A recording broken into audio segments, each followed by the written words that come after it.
الحمد لله رب العالمين.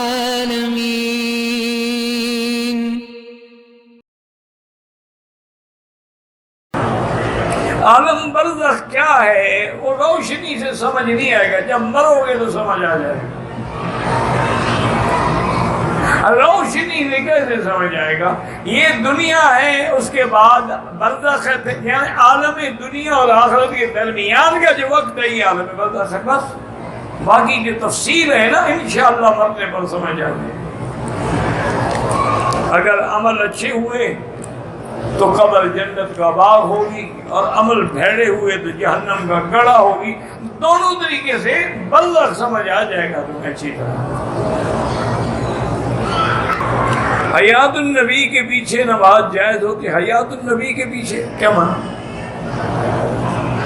یعنی جو حیات کے قائد ہیں ان کے پیچھے نماز ہوتی؟ ہاں جی بالکل ہوتی، کیوں نہیں ہوتی؟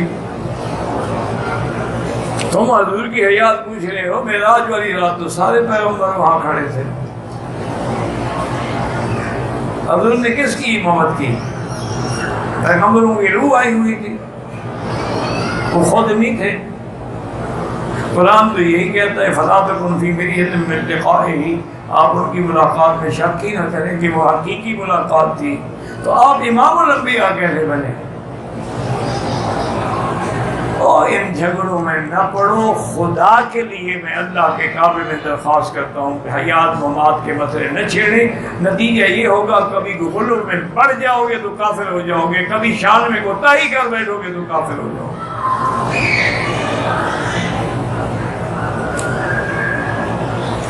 حیات کے مسئلے میں کچھ لوگ ایسے غلو میں مبتلا ہوئے ہیں، وہ کہتے ہیں انبیاء زندہ ہیں، بلکہ قبروں میں انبیاء پر ان کی بیویاں بھی پیش کی جاتی ہیں۔ وہ اتنے آگے بڑھ گئے، اور کچھ ہماری برادری ایسے پیچھے ہٹ گئی، انہوں نے کہا جی کیا ہے، مر گیا، بات ختم ہو گئی، اور کیا ہے، مردہ ہے نبی، اس کے بعد کیا حیات ہے؟ ایسے جیسے ستون مردہ ہے وہ بھی مردہ ہے۔ اِنَّ لِلَّهِ وَإِنَّا إِلَيْهِ رَاجِعُونَ وَلَا نَقُولُ إِلَّا لَا حَوْلَ وَلَا قُوَّةَ إِلَّا بِاللَّهِ الْعَلِيِّ الْعَظِيمِ۔ خاوند اور بیوی میں سالہ سال سے لڑائی ہے، بول چال بد ہے، اولاد میں بارہا سلو کرائی، پھر لڑائی ہو جاتی ہے، تو ایسے خاوند سے خلو لے لو، طلاق لے لو، کیا فائدہ لٹکے رہنے کا؟ یا تو خاوند سلو کرے یا طلاق دے۔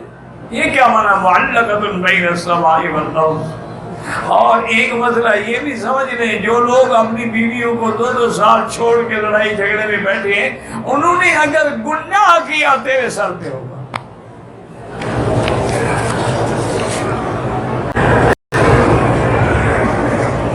کسی جگہ گئے، دیر ہو گئی، حضرت نے نماز پڑھنا شروع کی، حضور آئے، صحابہ کا علم ہو گیا، راستہ بنا لیا، حضرت ابوبکر سمجھ گئے، اپنی جگہ آ رہے ہیں کہ حضرت کا خیال آتے ہی نماز ٹوٹ جاتی ہے۔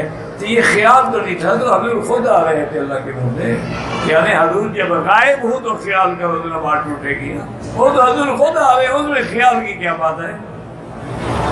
عجیب آدمی ہو، یعنی دلیل بھی بڑی عجیب جو، وہ تو حضور زندہ ہے، حضور نے خود تشریف لائے ہیں، اور زبان سے بھی فرمایا علی رسلک یا ابی بکر، کھڑے رہو، لیکن ابو بکر ہٹ گئے۔ بعد میں پوچھا ابو بکر میں نے کہا تھا کہ مالی ابن ابی قحافہ، ابی قحافہ کے بیٹے کی کیا طاقت ہے کہ حضور کے سامنے کھڑے ہو کے نماز پڑھائے؟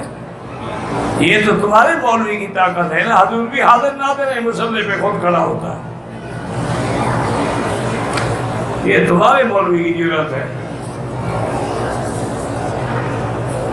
ایک لڑکا شیعہ لڑکی سنی کا نکاح پڑھا ہے، اللہ ہدایت دے مہاراج۔